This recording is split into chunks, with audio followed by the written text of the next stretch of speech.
नमस्कार, खबरी अड्डा पर आपका स्वागत है। देश विदेश की दिन भर की बड़ी खबरों पर आइए डालते हैं एक नजर। बीजेपी के खिलाफ सभी विपक्षी दल बेंगलुरु में जुटे हैं और उनकी बैठक आयोजित की गई है। इस बैठक में कांग्रेस अध्यक्ष सोनिया गांधी, एनसीपी प्रमुख शरद पवार, ममता बनर्जी, अखिलेश यादव समेत कई बड़े नेता मौजूद रहे। एक तरफ जहां विपक्षी दल मोदी को हराने की योजना बना रहे हैं, वहीं दूसरी तरफ मोदी ने विपक्षी दलों की इस बैठक पर हमला बोला है। 26 विपक्षी दलों के एकजुट होने के बाद बीजेपी का 38 दलों का भव्य शक्ति प्रदर्शन। अगले साल के आम चुनाव से पहले राष्ट्रीय जनतांत्रिक गठबंधन की यह पहली ऐसी बैठक है। कुछ दिन पहले बैठक की घोषणा के बाद से विपक्ष इस पर कटाक्ष कर रहा है। बेंगलुरु में विपक्षी दलों की बैठक खत्म कर दिल्ली लौटते समय भोपाल में राहुल गांधी और सोनिया गांधी की फ्लाइट की इमरजेंसी लैंडिंग कराई गई। न्यूज एजेंसी पीटीआई के मुताबिक अब से थोड़ी देर पहले भोपाल के राजा भोज एयरपोर्ट पर एक फ्लाइट की इमरजेंसी लैंडिंग कराई गई। इस फ्लाइट में कांग्रेस नेता राहुल गांधी, सोनिया गांधी सहित अन्य कई लोग सवार थे। इमरजेंसी लैंडिंग की बात सामने आते ही एयरपोर्ट पर अफरा तफरी मच गई। एयरपोर्ट के अधिकारी और फ्लाइट के क्रू मेंबर जांच में जुटे हैं। अभी यह बात सामने नहीं आई है कि इमरजेंसी लैंडिंग क्यों कराई गई।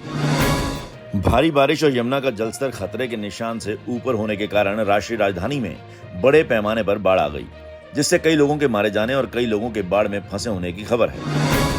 भारतीय कुश्ती महासंघ के निवर्तमान प्रमुख और भाजपा सांसद ब्रिजभूषण शरण सिंह, जिन पर कई महिला पहलवानों ने यौन उत्पीड़न का आरोप लगाया था, को आज दिल्ली की राउज एवेन्यू कोर्ट से 2 दिन की अंतरिम जमानत मिल गई।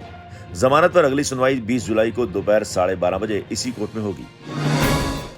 कश्मीर घाटी में एक संदिग्ध आतंकवादी हमले और रात भर हुई 2 अलग अलग मुठभेड़ों में कथित तौर पर एक पुलिसकर्मी और जैश-ए-मोहम्मद के एक शीर्ष कमांडर सहित 5 आतंकवादी मारे गए। भारतीय से शादी करने वाली एक महिला को वापस नहीं भेजा गया तो मुंबई पुलिस को 26/11 जैसा आतंकी खतरा।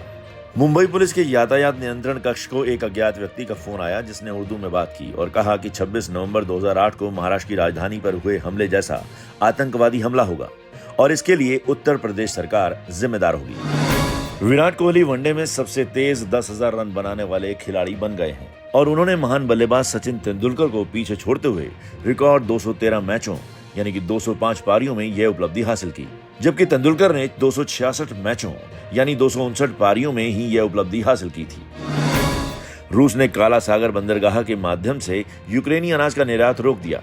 रूस ने उस सौदे में अपनी भागीदारी भी रोक दी है, जिसने युद्धग्रस्त यूक्रेन को काला सागर के माध्यम से भूख से जूझ रहे दुनिया के कुछ हिस्सों में अनाज भेजने की अनुमति दी थी, जिससे पिछले साल मॉस्को के आक्रमण के बाद वैश्विक खाद्य सुरक्षा को झटका लगा, जिससे कीमतें बढ़ गईं।